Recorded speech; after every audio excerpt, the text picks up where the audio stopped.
Hey, I'm Chris Velasco with Engadget, and this is Samsung's newest phone/camera mashup. It's called the Galaxy K Zoom, and unlike the last time Samsung tried this formula, it actually looks like a phone. That just happens to have a 20.7 megapixel camera and a 10x optical zoom lens that leaps out of its back. Now, there are no hefty grips or twisty dials here. The phone itself is much slimmer than its ancestor, the Galaxy S4 Zoom, and its design is rounded and dimpled like the Galaxy S5. Now, there's a lot we could say about the K Zoom. It has a hexa-core Exynos processor and 2GB of RAM inside. It also runs Android 4.4 KitKat, though it's almost completely obscured by Samsung's TouchWiz interface. It's hardly the fastest phone in the world, but that's okay. It's not meant to be a speed demon. It's meant to take great pictures. Speaking of which, having a big old zoom lens like this is excellent. It's been a while since I've used a camera this small that really lets it get in tight, and it honestly makes a huge difference when you're trying to snap the perfect photo.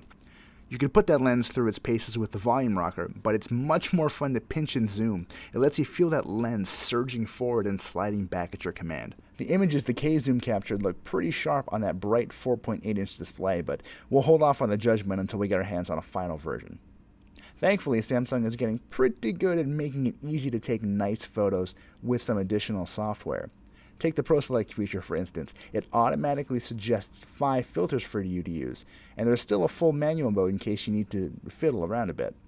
If you're on the vain side, Samsung's selfie alarm feature might be right up your alley. You can select a certain portion of the frame, and once your face is right where it's supposed to be, it'll snap 3 shots in quick succession for you to choose from.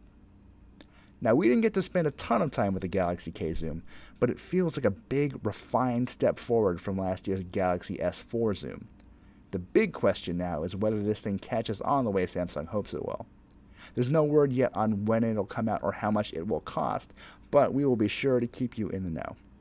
Since it's a very cheap phone, don't expect a lot of great specs. It's got a low-res screen and camera, basic dual-core processor, just half a gig of RAM, and very little internal storage space.